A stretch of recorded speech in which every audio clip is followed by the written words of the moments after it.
So up next, we have the Fall 2021 Regulatory and Compliance Update from Jen and Claudia at Butzel Long. They're going to take us through until about the hour, and then we'll have a short break. So if the ladies are ready, we'll go ahead and welcome them to the stage.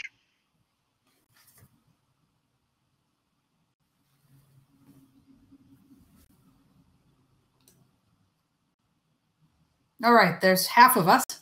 Half of you, yeah. And the other half. Here we are. Happy afternoon.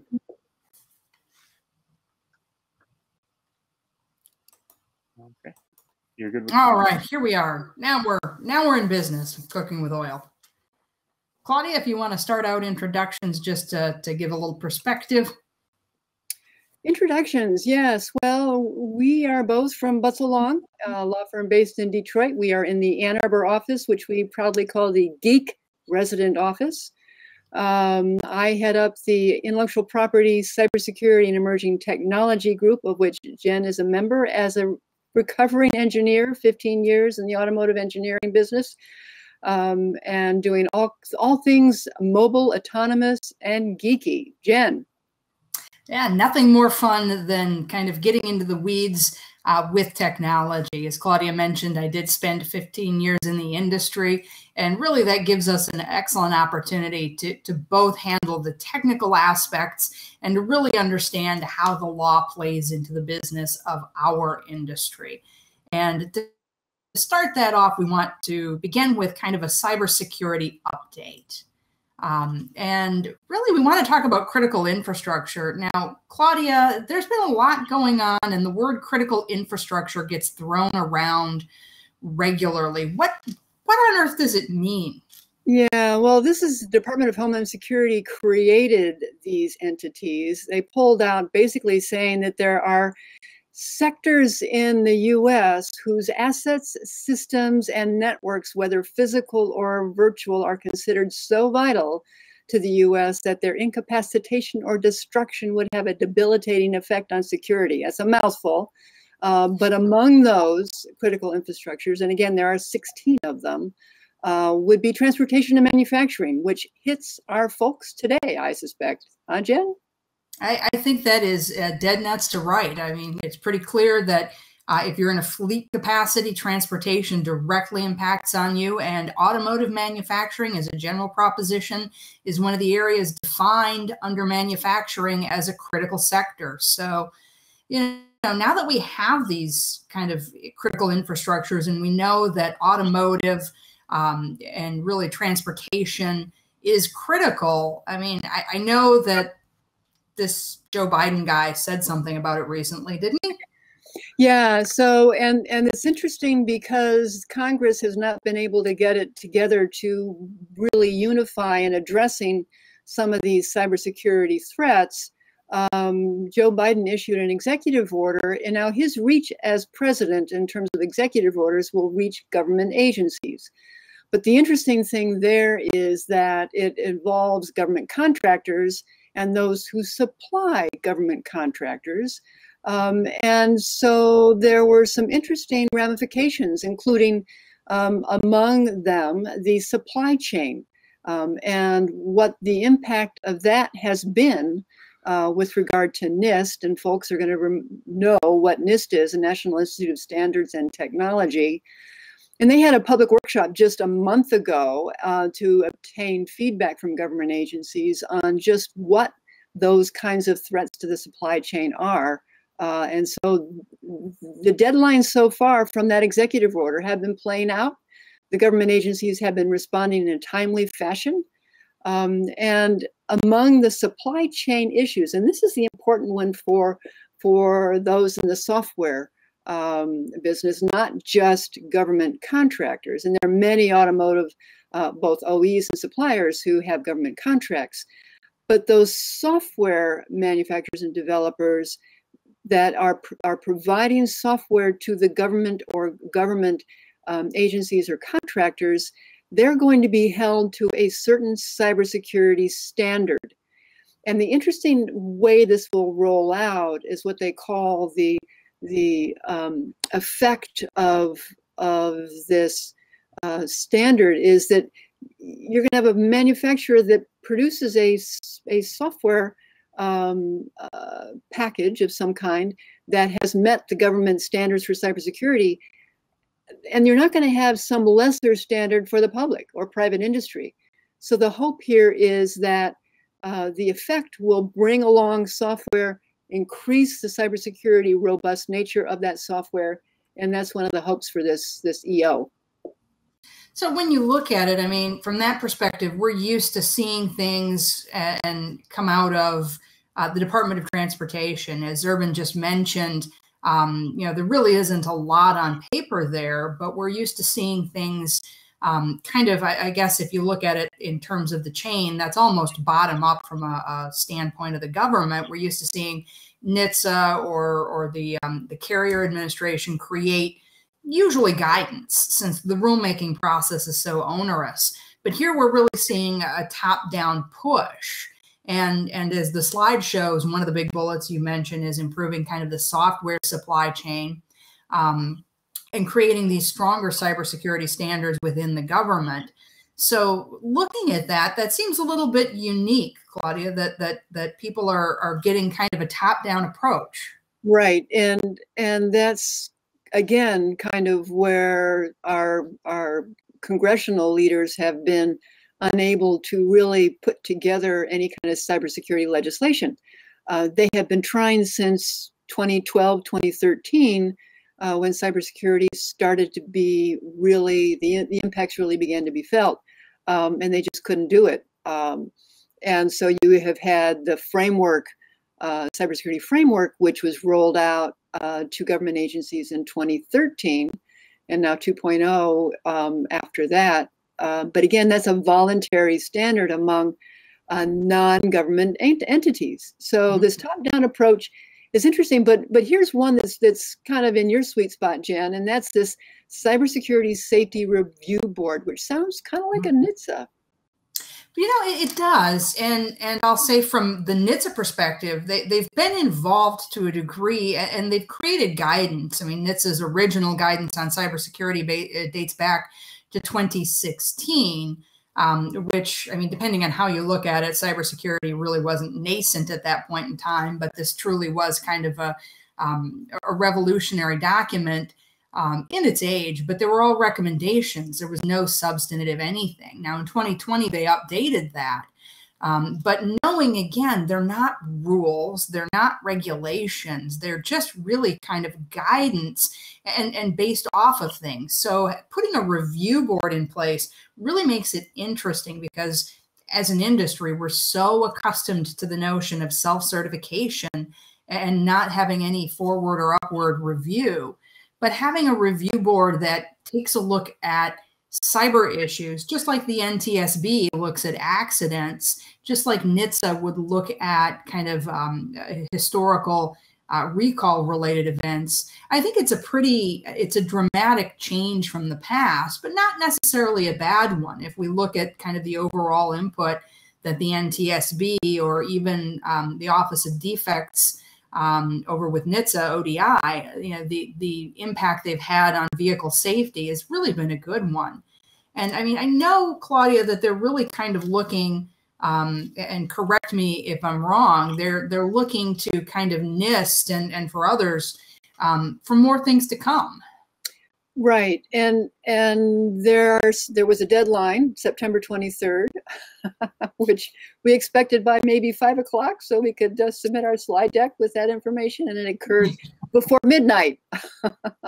But those were the performance goals, and they have been, these are basically high-level cybersecurity best practices that CISA, the Cybersecurity and Infrastructure Security Agency is CISA, which has only been around almost 2 years now. It was developed 2 years ago in November. But these goals address risk management, architecture and design, configuration, physical security, systems data integrity, continuous monitoring, training, incident response, supply chain risk management. And the interesting thing, you know, we talk about this top down.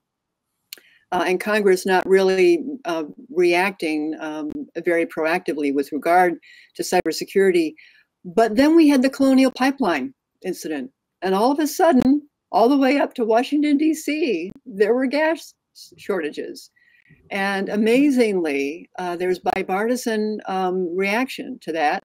And we now have a markup of a bill that just happened yesterday, markup of the bill in the Homeland Security Senate Committee, requiring a 72-hour notice of a cyber incident and a 24-hour notice for a ransomware incident, with fines and penalties for non-compliance. So there's something afoot here that we need to keep track of. Well, and it's interesting. You mentioned that, and what I'm seeing with that and the list that you went through that really kind of delineates the performance goals, I see this kind of, for those of us listening, it really bifurcates our need to respond. I mean, number one, we have technology that's going out on the road, and we need to make sure that our product safety is really there and critically engaged. But we also have our enterprise systems, and that's where things like the ransomware discussion come into play, that we need to make sure the entire supply chain and our enterprises are secure. So it's almost kind of a twofold path, which is interesting because in its latest revision of the terms and conditions, Toyota made those two paths actually expressly clear in some of their new terms and requirements for their supply chain. But thinking about it kind of from that bifurcated approach, Claudia, I think a lot of these changes are actually dealing with things most people don't think about, and that's enterprise. I'm not saying people don't think about enterprise, but when you attend a presentation like this, you're expecting to hear kind of like Urban talked about some of the OBD2 related things. But I think from our standpoint, it's also important to remind everybody of some of the enterprise changes, like OFAC. Yeah, but going back a second on what you mentioned about safety, and I neglected to talk about one thing in the executive order, and that was what was referenced to a form of Energy Star rating for software.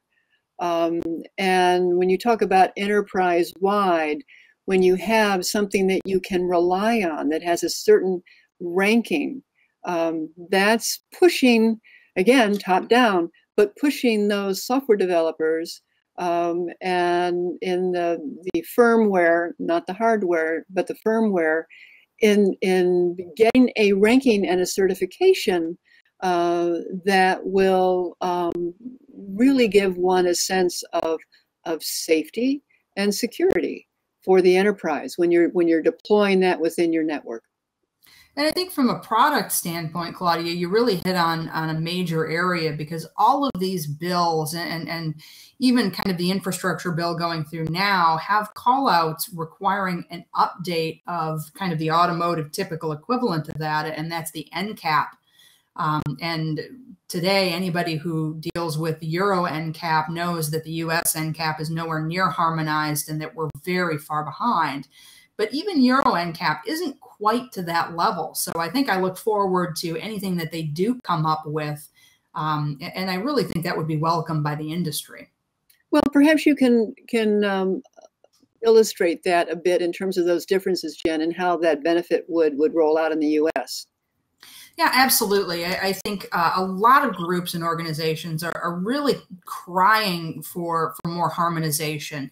In the US, NCAP, particularly if you're looking at some of the ADAS related technologies, we don't have that kind of a system. And the European NCAP has already started to get into a comparator between different assist features and different ADAS features.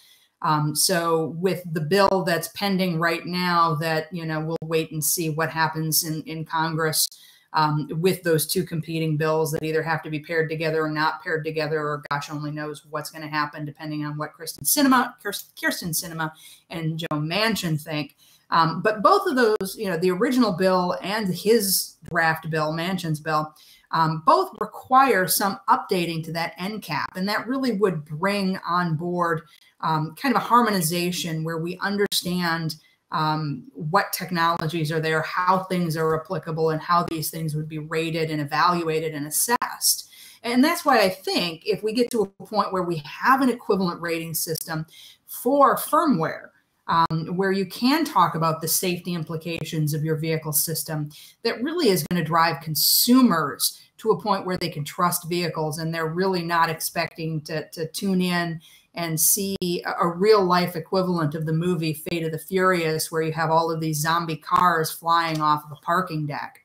So those consumer confidence, it's a really big issue. Yeah, my favorite thing to do when driving is to reboot my system.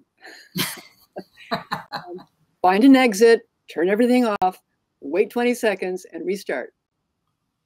Yep, getting a grade A instead of a grade fail would definitely improve in terms of that rebooting. So Claudia, going back to the idea of kind of defining the two differences and talking about the enterprise, you talked about ransomware and a 24-hour notice possibly coming on ransomware, but it's more is going on than just notice for ransomware attacks. Yeah, so this is the need for more information sharing, and I have had conversations with Dan Sutherland, who is the chief counsel for CISA, and he likes to call it collaborative processing as opposed to information sharing, because it's really a matter of we're from the government and we're here to help you. Which is an interesting thing, but it's truly, and the reason that is sort of making sense these days is CISA, the Cybersecurity and Infrastructure Security Agency, is being tagged as the repository for these notifications. And CISA doesn't have enforcement powers. It's really there to monitor, to inform, to educate, to collaborate, to connect federal agencies with what's going on. And so the concept in these notifications, the 72-hour notification, the 24-hour notification, that goes to CISA. That does not go to the FBI. It does not go to the Department of Justice. It does not go to your local sheriff.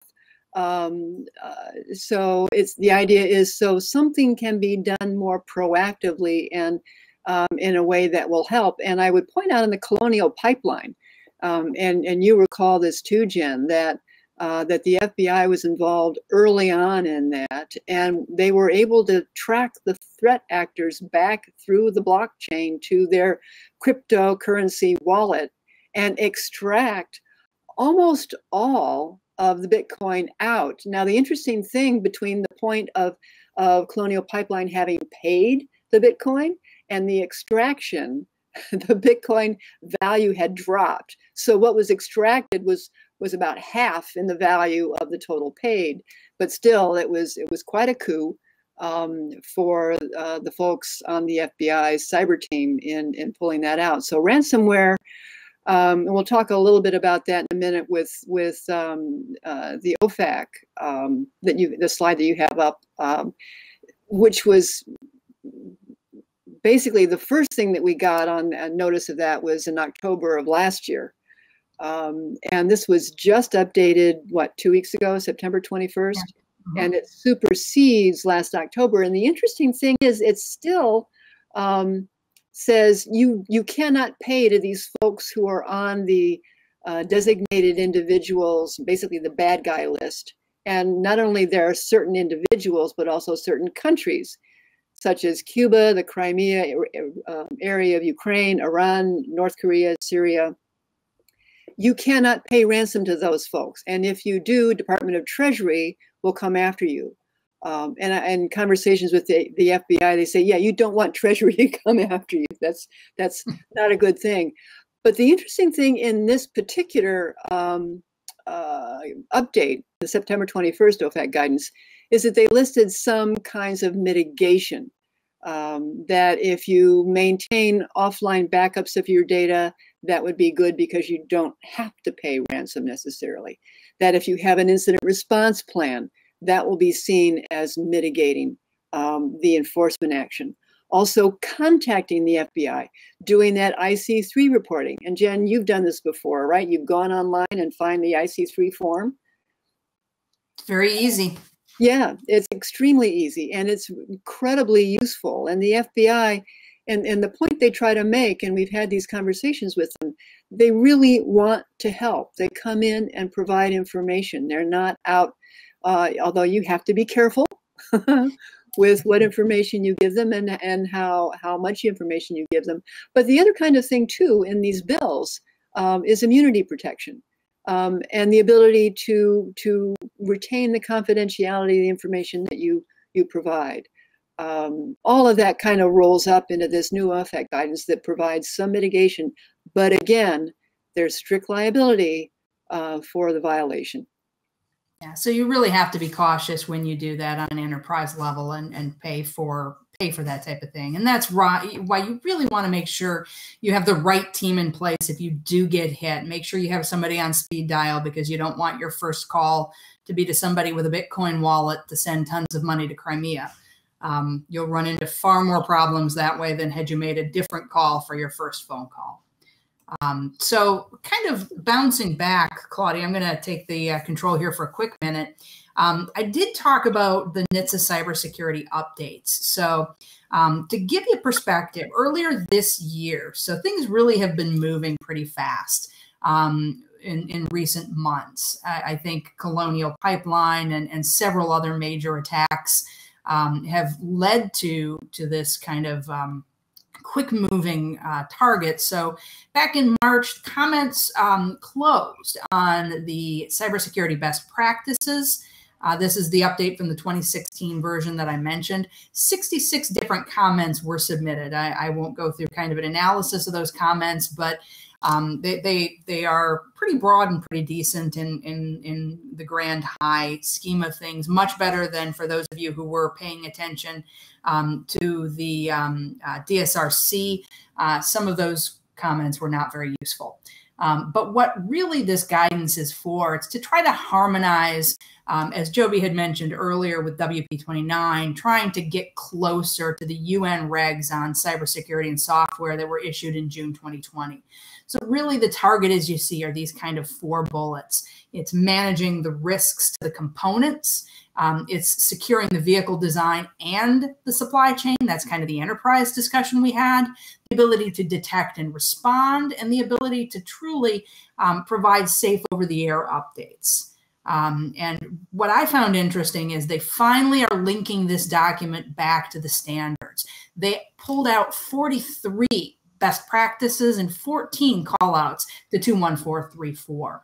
So as I think both Claudia and I have been saying for probably the last 5 years, our regulators are really relying on the work that you and engineers and teams around the country are doing with groups like ISO and SAE. So that work has been critical in truly moving things forward. And we see that with the best practices and callouts in this update.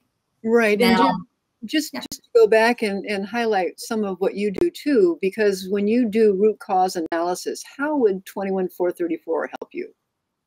If you're actually performing the work that you're supposed to be doing under 21434, if you are doing the analysis, if you're doing the documentation, go further downstream and you have a failure. And I fully anticipate, and I'm sure everyone who's listening likewise would anticipate, that many of the failures that we would see would have kind of that ghost in the machine effect. It would be hard to immediately nail down the true root cause of any particular issue.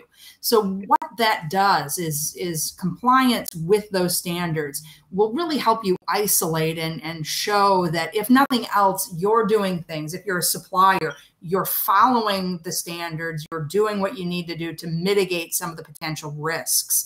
Same thing for a vehicle manufacturer. If you're at that level, you're making sure your supply chain's adhering to it, you're adhering to it. It really only puts you in a far better position when you are faced with a potential product liability claim from a consumer. So, from that standpoint, I cannot encourage everyone enough to truly stay abreast of standards and do your best to comply. and don't just pencil whip it. It really is important to do the work.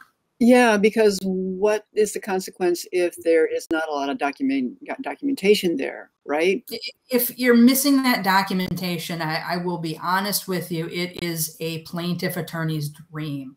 When you're going through and seeing that these critical areas have been missed, and you as a supplier, you as an OEM, haven't done those kind of things that are now industry standard, you really have a big gap, and kind of that causation element, things that we usually try to link in those product liability claims. I mean, it just really is not a good position to be in.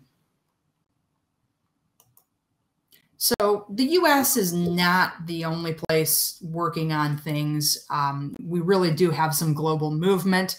August 16th, so also very, very recent, China released its first regulation on car privacy and data security that went into effect, I think, 6 days ago.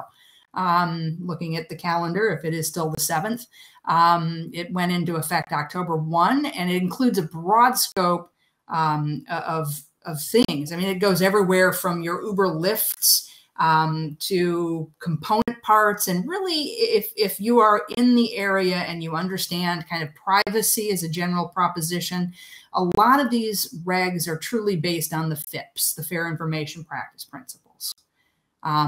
Also, there was a recent meeting in March of the WP29 harmonization. They are looking right now to try to establish a unified and centralized format for a software bill of materials. So keep your eye on China, because that's going to be critical moving forward. And likewise, what comes out of this particular March meeting from WP29 for software bombs, very important as well. And don't forget, this year we also had the EDPB update their guidance on processing personal data in connected vehicles. What I love about this, Claudia, is it wasn't just a pure privacy document. I know that people sometimes kind of, put their fingers in their ears and say it's privacy. I'm a supplier, perhaps, and I really don't deal with privacy related issues. This guidance gave some very nice clarity with respect to cyber concerns, and it included kind of encryption. It included authentication related issues, partitioning, storing log history, the need to operate in downgraded modes. And it's a really good piece of guidance. If you don't know it, if you haven't seen it, or if you're US based only and you don't have any exposure, I truly would commend you to take a look at this document. Easily findable on the Googles, and worth a read. There's a lot of good material in there. Yeah, and EDPB just rolls off the tongue. It really does. It does. Sounds very smooth. But Claudia, we've got a lot of stuff. You talked about the fact that I'll put it in a hyperbolic phrase that Congress couldn't name a post office right now, but there's a lot sitting there. Could you kind of give us an update on what they're thinking about, and if anything here has a likelihood of succeeding? Yeah, well, we referred to that a little bit earlier, but there has been a tremendous uptick in an interest in cybersecurity legislation, and that has a couple of sources. SolarWinds last December, affecting mostly government servers, but a lot of other private industry servers as well. That got the attention when folks like the U.S. Department of Justice and other federal agencies were impacted. Then we had the Hafnium exploit in March, which hit on-premises Exchange servers, and that was a global kind of basically impact. We've had other sorts of groups, CLOP, DarkSide being the group behind the Colonial Pipeline, and they sort of went dark after the FBI grabbed their wallet, and they came back as called Black Matter, not DarkSide, but Black Matter. But so all those events have put a little bit of a fire under Congress, and there is really a lot of bipartisan effort to talk about, again, incident notification. We've got to know about these things so we can do something. supply chain security, because look at the supply chain impacts of Colonial Pipeline and how that rippled through all the way up the East Coast. In addition, communication security and advising and how to maintain secure communication. Then there was just released yesterday, the day before, the Justice Department plans to use its powers on the False Claims Act that will target people or organizations that defraud the U.S. government by not disclosing cybersecurity breaches. So here's a real impact, because I think the False Claims Act, and you are aware of this too, Jen, and some of our colleagues, it's frequently used in the medical industry in terms of folks that are not properly notifying the Department of Health and Human Services properly. $2.2 billion last year was pulled out under the False Claims Act.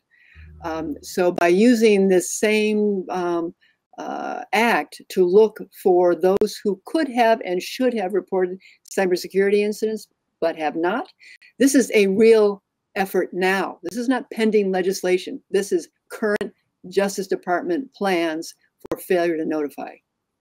And that really would impact our industry potentially. And given the fact that we've had so many attacks lately, I mean, people forget about it in terms of what's happened, but we've had 6 or 7 major attacks on the supply chain, the Toyota supply chain, Honda.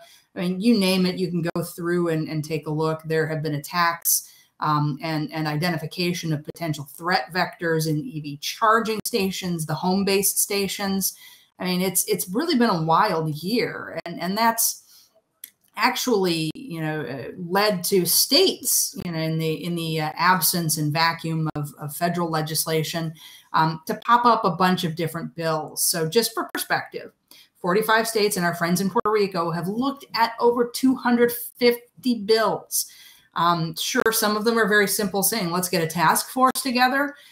Some of them have training and educational incentives, but others have more formal policies, more requirements, more governing of the insurance industry to determine whether or not you may be eligible for coverage in the case of these types of things. So really, I think what Claudia has kind of said here and what we're seeing is that the state of the industry is really going from a top-down standpoint. It's being pushed from the absolute top with an executive order or multiple executive orders. It's being funneled through the agencies, who are now taking as much power and control over moving enforcement as they can.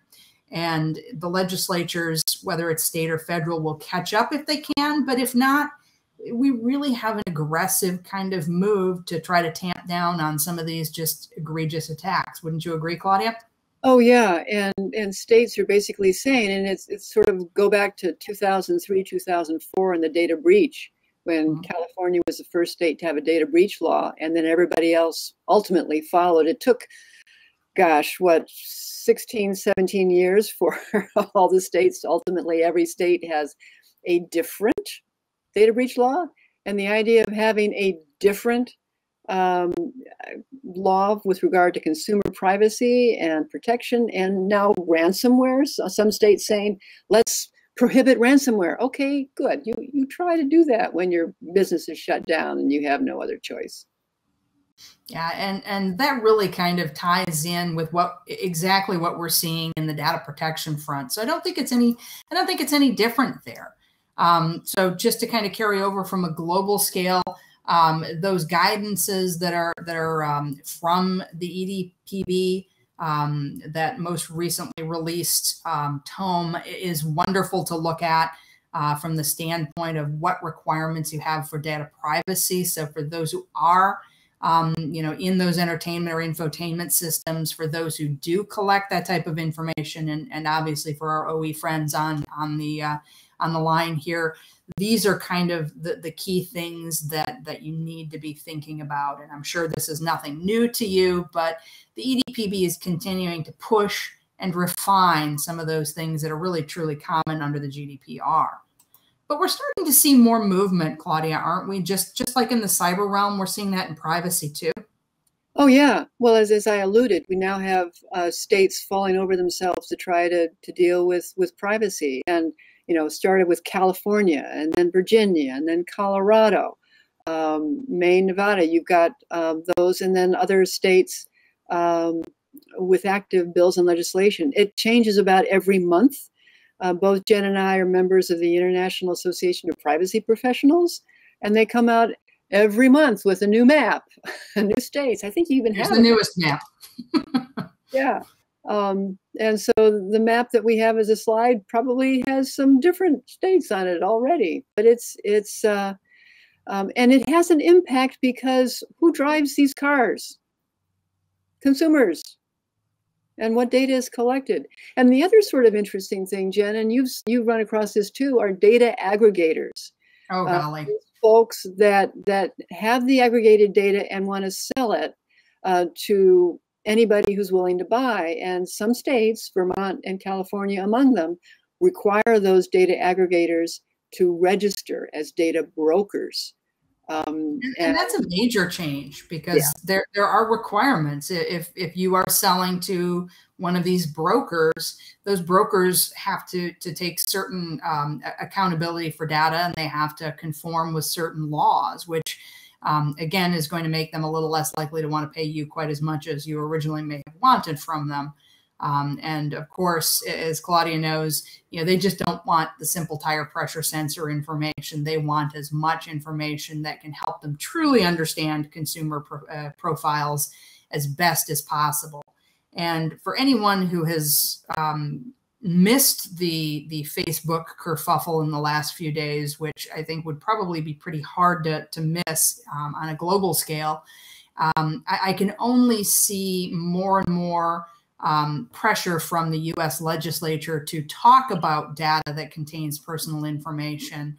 So with respect to kind of those data aggregators, people who are collecting that information, I even within our industry, I wouldn't be surprised if within the next 18 months, we're having a conversation of how our social media friends are creating regulations that we as an industry have to comply with. Yeah, I mean, just imagine anytime you go into a car, be a passenger, your cell phone is active, Bluetooth is enabled, and it says, "Do you want to upload all the contacts of your passenger?" Oh dear. Yeah, that's only going to get more interesting. So we are forecasting that our friends within kind of the telecommunications space are really going to create some new waves. So that's our projection for the day. But we'll kind of bring it around and close up our discussion with a case law update. And Claudia, there's a lot of cool things going on that really are relevant. Yeah, why don't you describe the Computer Fraud and Abuse Act, which has been around a while, but boy, interesting implications these days. Yeah, I mean, it's been around since '86, and the first use was actually the very first major worm that was released. That was the first time the Computer Fraud and Abuse Act was applied.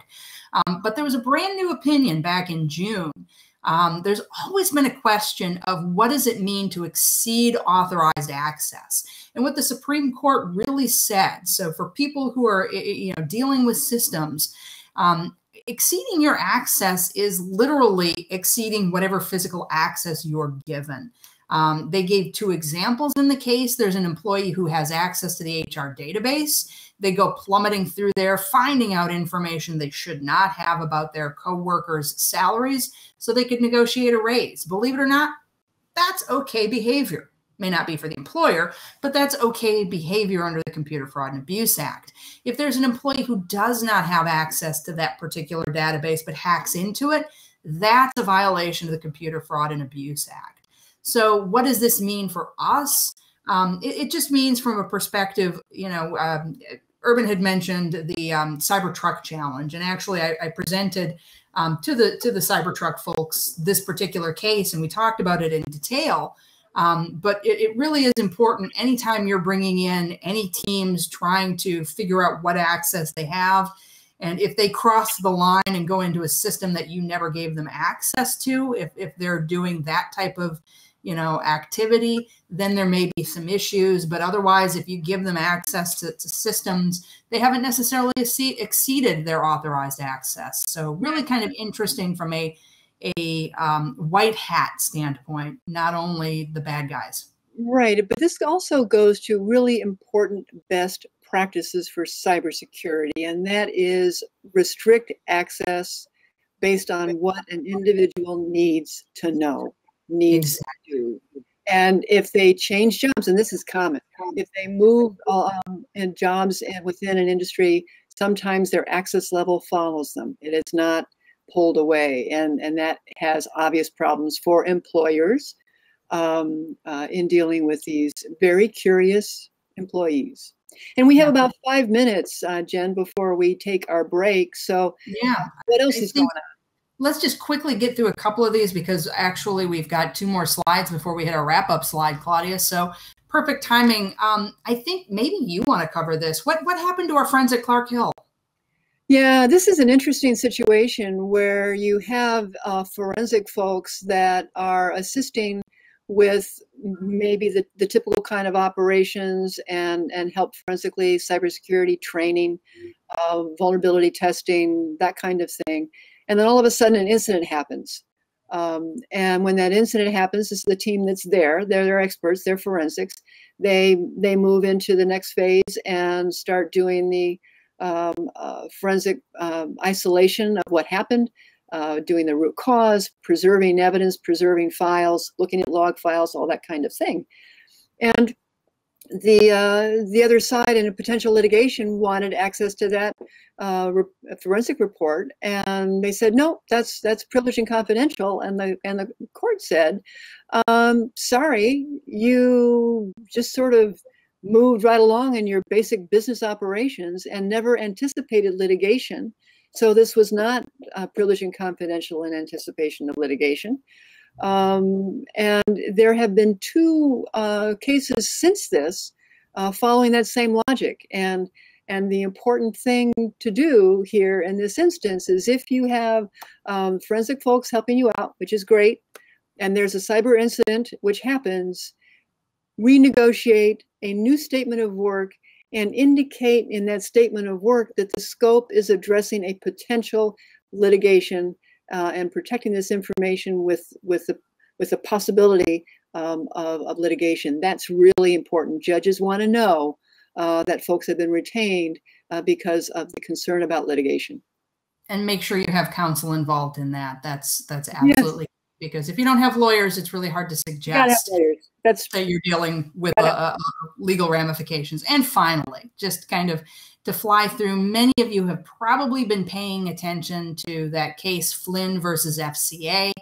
It is still sitting in front of the 7th Circuit Court of Appeals. It's a lot of fun because I think every year we give an update on this case and it still says the same exact thing. I could use this slide year after year. Just the most recent update, there was some briefing on some other authority. So the court said, hey, go back and take a look at this case and tell us if it impacts it. And we are back just in the wait and see mode. So again, the point of this case is to see whether or not these types of component issues can be a harm. If there's a risk of hacking, if there's a risk of a privacy infringement of any sort, is this a harm that actually can be tested in court?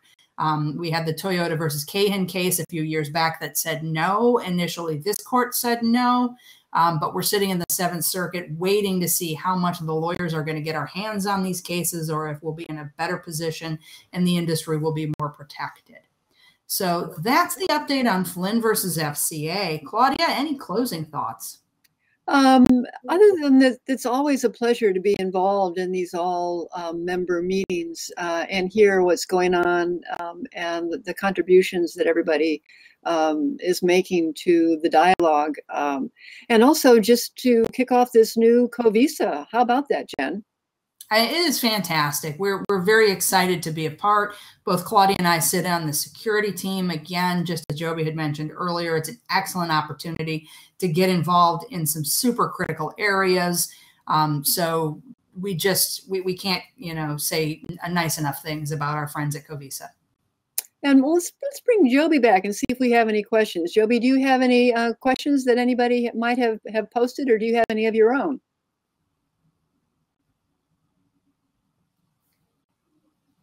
And I think Joby may be out of pocket. John, do you have any questions? He's in chat only right now. So we did get a question. Are there anything similar like security elements out of context, which are kind of gray areas right now? Any thoughts, Claudia, in general, security element out of context? Security elements out of context. I'm trying to wrap my brain around what out of context, since I think of security elements being ubiquitous context. Perhaps out of context with automotive. I'm not really sure I understand the question. Do you have some thoughts? I think, and I'd have to ask the questioner kind of a similar take on it. But I mean, I think that the comment that everything seems to be ubiquitous these days, and regulators particularly are looking at things in a very ubiquitous context. And the fact that I know that the DOT is looking to hire people who have more expertise in this area to try to develop those regs and to try to develop, at least here in the US. I think that anything that is gray hopefully will get a little less gray and a little more refined. Yeah, I think the basic thought there is that this is not a unique niche. This is pervasive. This is the way it is going forward. We are not able to move forward without the security kind of best practices in place. Yeah, I think we're headed into a break, and I see that the questioner refined the question, and perhaps, dear questioner, we will take this up with you offline and in chat directly. Because it's more of a 26262 related question. So Naresh, we'll circle back with you directly. But thank you, everybody. And I think we'll go ahead and kick over to break then. All right.